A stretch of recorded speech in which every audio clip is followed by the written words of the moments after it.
আরে না না, ভয় পেও না, মাথায় বোম ফাটাবো না। এগুলো হচ্ছে বাজার থেকে কেনা ফুলুরি। ফুলুরি কেউ চেনে কেউ চেনে না। এগুলো হচ্ছে একটু বেসন দিয়ে আর মশলা দিয়ে তৈরি করা হয়, জাস্ট ফ্রাই। এটাকে নিয়ে আজকে তরকারি করবো, একটা নিরামিষ তরকারি। এপাশে আলু কাটা আছে আর এপাশে একটা পেঁয়াজ কুচানো করা আছে। প্রথমে আলুটাকে ভেজে নেবো।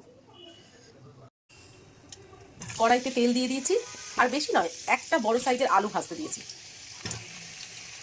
হলুদ দিলাম আর নুন দিলাম।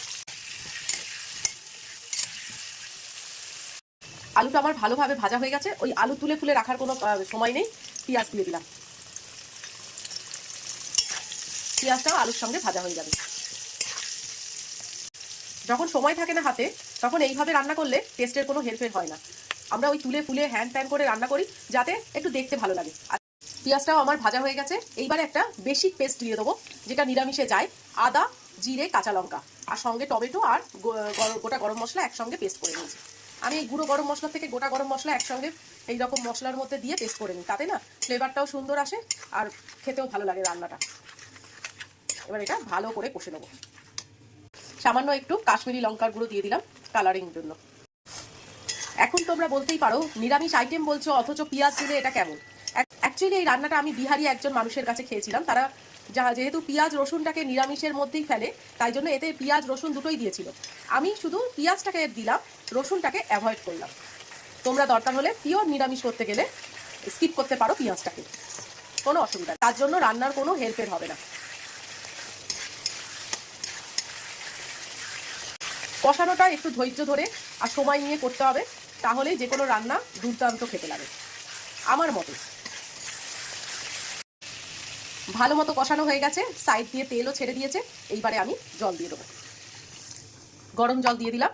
ঝোল ঝোল করবো না, তাও একটু বেশি জল দিলাম এই কারণে, বড়াগুলো দেওয়ার পরে না এই ঝোলটাকে অনেকটা টেনে নেবে, কারণ বড়াগুলো তো শুকনো, ওই জন্য জলটা একটু বেশি দিলাম। এটা ফুটে উঠুক, তারপরে বড়াগুলো দেবো। এইখানে দেখো ফুলুরিগুলো একটু অর্ধেক অর্ধেক করে নিয়েছি। এই কারণে করেছি যাতে এই ঝোলটা ভালো মতো ফুলুরির মধ্যে ঢুকে যায়, নাহলে রস যদি না ঢোকে না ভালো লাগে না খেতে, ইট ইট লাগে। ঝোল আমার ফুটে উঠেছে, এর মধ্যেই এখনই আমি দিয়ে দেবো এই ফুলুরিগুলো।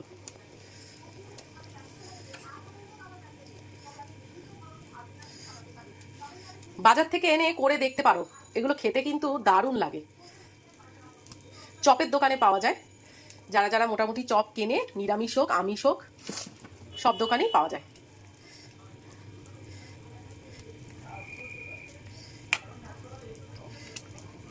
ব্যাস, এইবার ঢাকা দিয়ে দেবো। বাপরে বাপ, কিরকম ঝোল ফোল ঢুকে ফুলুরিটা মোটা হয়ে গেল। দেখো, দেখেছো কিরকম অবস্থা, পুরো আমার মতো রোগা অবস্থায় এসেছিলাম বিয়ের পরে, এখন একেবারে মোটা হয়ে গেছি, ঠিক সেই রকম। ঘি দিয়ে দিলাম নিরামিষ তরকারিতে, লাস্টে একটু ঘি দিলে তবেই ভালো লাগে। ব্যাস, আমার রান্না শেষ। চটজলদি একটা রান্না হয়ে যায়, খুব সুন্দর লাগে খেতে। করে দেখতে পারো বাড়িতে। সবসময় তো চপ খাও, চপের দোকান থেকে যদি ফুলুরি নিয়ে এসে এইরকম তরকারি করো, আশা করি ভালো লাগবে। তো আজকের মতো এই রেসিপিটা দেখো, কালকে আবার একটা নতুন রেসিপি নিয়ে আসবো তোমাদের সামনে। টাটা।